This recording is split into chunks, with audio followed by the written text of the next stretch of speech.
जैसे राधे राधे बोलो, जय श्री राम सीताराम बोलेंगे, जय श्री राम जबरदस्ती बुलवाया जा नहीं, तो ये भगवान थोड़ो कह रहे हैं। और भगवान ये कभी नहीं कहते कि आप गलत काम करो, झूठ बोलो। आप भगवान के आजकल आए दिन डेली कंटिन्यू है, गिनती नहीं बता सकते। बच्चियों का रेप 9 साल से लेके जो छोटी छोटी बच्चियों से लेके बड़े तक का रेप हो रहा है। ना वो पढ़ाई कर सकती हैं, ना वो सुरक्षित कहीं जा सकती हैं। आप बताते हैं कि हमारे यहाँ हमने इतनी सुविधा कर दी है कि रात में किसी भी टाइम बच्चियाँ या महिलाएं घर से बाहर जा सकती, 12 बजे भी बाहर सकती। लेकिन मुझे आज तक नहीं पता चला, अगर हम दिन में भी जा रहे हैं अपने बच्चियों को स्कूल या कॉलेज भेज रहे हैं तो ये बिल्कुल फिर एक डर लगा रहता है कि हमारी बच्चियां वापस आएंगी कि नहीं आ जाएंगी। मुख्यमंत्री जी जो कहते हैं ये सिर्फ लोगों को भ्रमण करते हैं, लोगों को बेवकूफ बनाने का ही काम कर रहे हैं। देखिए, भारत देश में, हमारे उत्तर प्रदेश में बहुत ही ज़्यादा धर्मवाद चल रहा है। आए दिन कहेंगे हिंदू मुस्लिम, तो भाई हम इस देश को हिंदू ना मुसलमान चाहिए। साथियों नमस्कार, मैं धीरेन्द्र। आप देखना शुरू कर चुके हैं द बुद्धिस्ट टाइम्स टीवी की विशेष कवरेज।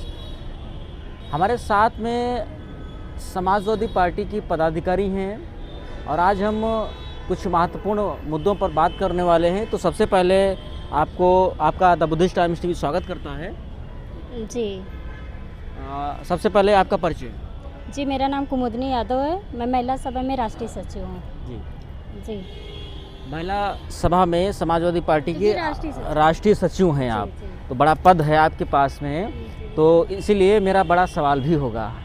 तो वर्तमान में पूरे देश में और उत्तर प्रदेश में विशेष रूप से भाजपा सरकार में लगातार महिलाओं को सुरक्षा व्यवस्था बिल्कुल मजबूत पक्की देने की एक गारंटी की जा रही है। इस गारंटी पर आपका क्या कहना है?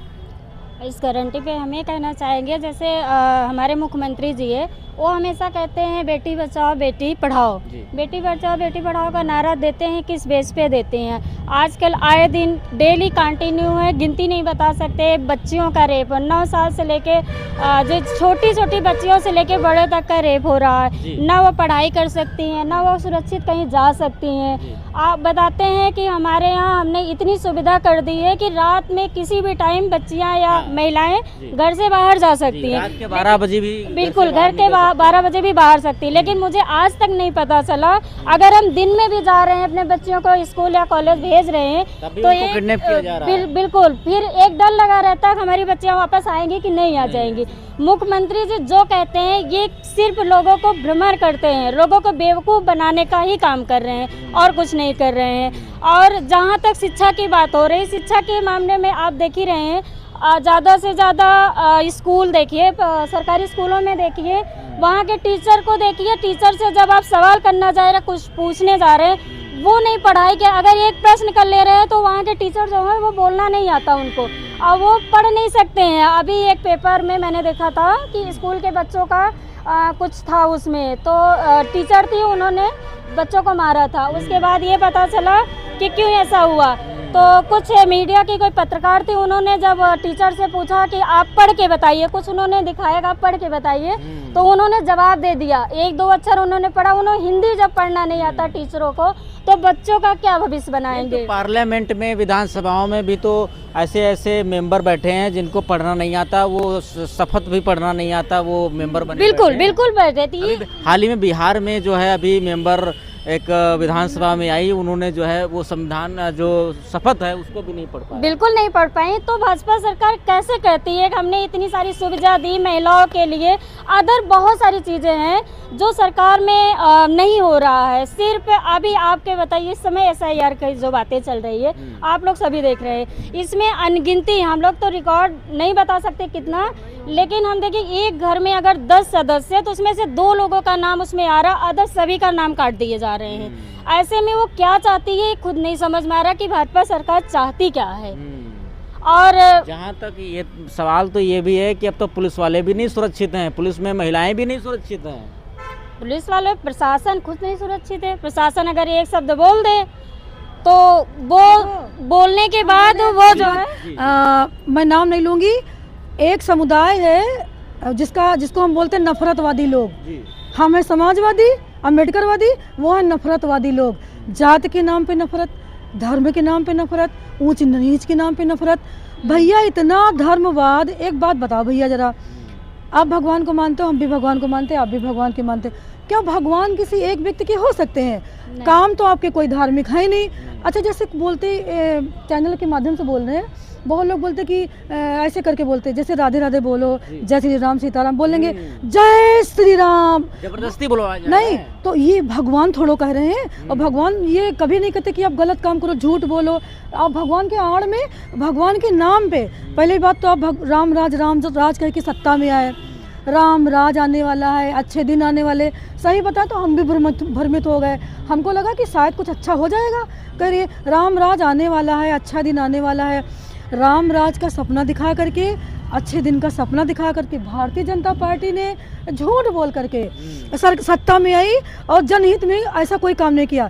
कहने के लिए आप कुछ भी पुलिंदा बनाओ, झूठ बोलो, लेकिन हकीकत बात यह है कि अगर रियलिटी देखी जाए तो जनता त्राही त्राही कर रही। और एक बात और खुशी की सुनो, जो अंधभक्त थे, जो पहले चश्मा लगा देखते थे, अब बेचारे वो भी चुप हो गए, अब वो भी कुछ नहीं बोलते। अगर उनसे कहो कि भैया रामराज आया क्या, और चुप्पे मुँह घुमा के चले जाएंगे, कहेंगे मुनमुन गाली देंगे, कहेंगे अरे कहाँ बताएं जो है, हमको क्या पता था। मतलब मोदी से, सरकार से, बीजेपी से सब परेशान। ऐसा नहीं कि कोई नहीं परेशान, चाहे वो महंगाई हो, चाहे वो भ्रष्टाचार हो, चाहे वो ऊंच नीच हो। पता है अब बताओ, जैसे बौद्ध धर्म में कहते हैं कि मानो एक समान, हमको बड़ा अच्छा लगता, तो हम भी सोचते बौद्धिस्ट हो जाएं, हो ही गए समझ लो। तो अभी इनके यहाँ क्या कहेंगे, ऊंचा नीचा मानेंगे, छुआछूत मानेंगे। फला बिरादरी का लड़का घोड़ी पे नहीं बैठेगा, वो नीची जात का है, उसके मूछें मुड़वा दो। ये अहीर है तो इसके कथा नहीं कर सकता, इसके बाल घुटवा दो, मतलब इसका मतलब गिरी से गिरी घटिया हरकत। तो ये धर्म है भाई मेरी नज़रों में। भाई मेरा एक संदेश पहुँचा देना, इंसान का सबसे बड़ा धर्म इंसानियत है, मानव का सबसे बड़ा धर्म मानवता है। अगर इंसानियत आप में नहीं है, मानवता नहीं है, तो आपके अंदर कोई धर्म, आप धार्मिक व्यक्ति नहीं हो। कोई धर्म नहीं कहता कि झूठ बोलो, चोरी करो, अन्याय करो, किसी के साथ क्रूरता करो। अगर ये कहता वो धर्म है ही नहीं, मैं नहीं मानती। लेकिन यहाँ पे धर्म के नाम पे, भगवान राम के नाम पे वोट मांगे जा रहे हैं। राम के नाम पे जो किया जा रहा है भारत देश में, वो बहुत ही निंदक है और इतिहास में लिखा जाएगा काले अक्षरों से। कभी तो सत्ता बदलेगी, अभी तो इनका शासन है, जो करना हो कर ले। हो सकता है वो चैनल वाला चले तो मेरे नाम जो है कुछ ना कुछ, अभी मेरी फेसबुक आईडी बंद हो गई थी, कहो मुझे अरेस्ट कर ले, मुकदमा लगा दे, कुछ भी कर सकते हैं। मुकदमा तो ये बकरी चोरी पे लगा देंगे और वो छोटे से पैन कार्ड की चोरी पे लगा देंगे, लेकिन जब वोट चोरी बड़ी बड़ी खुलेगी तब मुंह में दही जमा लेंगे। क्या कर सकते हो भैया, जही की लाठी वही की भैंस। हम गाँव के रहे वाले, गाँव की कहावत है, जही की लाठी वही की भैंस। यहाँ चल रहा भारत देश में, बिल्कुल जनतंत्र खतरे में है, लोकतंत्र खतरे में है, संविधान मेरा खतरे में है।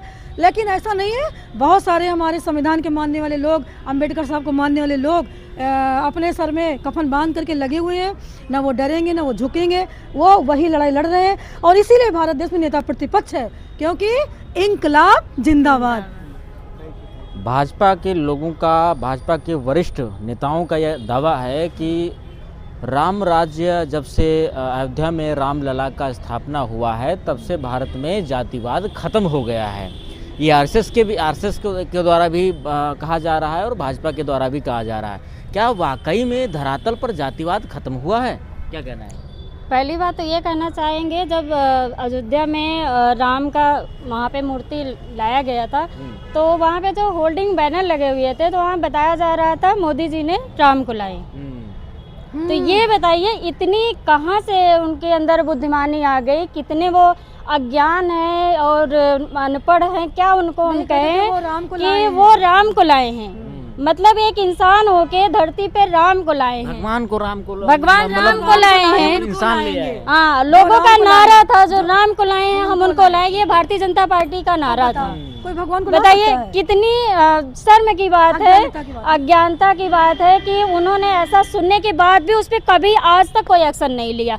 और एक चीज़ हम देख रहे हैं, मुझे याद नहीं है किस जिले का है, आपने यूपी का है या कहीं का है, तो सनातन धर्म की जहाँ पे बात करते हैं ये लोग, तो वहाँ पे अभी प्रेजेंट टाइम में देखा है कि अपने वो लोग घर घर जाके सारे लोगों को वो तलवार और वो क्या बोलते हैं परशुराम जी का जो वो था फरसा वो दे रहे हैं कि गाजियाबाद में जो है घर घर जो है तलवारें फरसा तलवारें गाजियाबाद में, तो वो घर घर जाके दे रहे हैं कि अपने सनातन धर्म को बचाइए। अगर यहाँ से कोई मूल्य या इस तरीके से आए, उनको इससे खत्म कर दीजिए। अब ये बात यहाँ पे आती है कि उत्तर प्रदेश की सरकार जो है मुख्यमंत्री योगी जी, अदर जो है हमारे प्रधानमंत्री जी, इस पे कोई एक्शन नहीं ले रहे हैं। बताइए, ये तो कायरता की बात हुई है। इतना सब कुछ हो जाए, वो भी बोलते हैं सर्व समाज को लेके चल रहे हैं। सर्व समाज कहाँ पे है इनका? सर्व समाज सिर्फ जातिवाद यहाँ पे चलता है, धर्मवाद यहाँ पे चलता है, हिंदू मुस्लिम यहाँ पे चलता है, बस ये सब चलता है। इस चलते जो है आज तक पूरे उत्तर प्रदेश, पूरे भारत का सत्यानाश करके रख दिया इन्होंने। आप हिंदू मुस्लिम का एक दो लाइन सुना दें आपके चैनल के माध्यम से। देखिए, भारत देश में, हमारे उत्तर प्रदेश में बहुत ही ज़्यादा धर्मवाद चल रहा है। आए दिन कहेंगे हिंदू मुस्लिम, तो भाई हमारे यहाँ बड़ी मोहब्बत है हिंदू मुस्लिम, और मैं जातिवाद धर्म नहीं मानती हूँ। इस देश को हिंदू ना मुसलमान चाहिए, हर मजहब जिसको प्यारा हो इंसान चाहिए, हर मजहब जिसको प्यारा हो। ये अलग अलग पहनावा, ये तो है सिर्फ दिखावा, ये अलग अलग पहनावा, ये तो है सिर्फ दिखावा। हर आदमी को एकता का ज्ञान चाहिए, इस देश को हिंदू ना मुसलमान चाहिए, हर मजहब जिसको प्यारा हो इंसान चाहिए। गीता ने कर्म सिखाया, बापू ने कहा अहिंसा, वो कह गए हजरत ईसा, हर आदमी का सच्चा ईमान चाहिए, हर मजहब जिसको प्यारा हो इंसान चाहिए।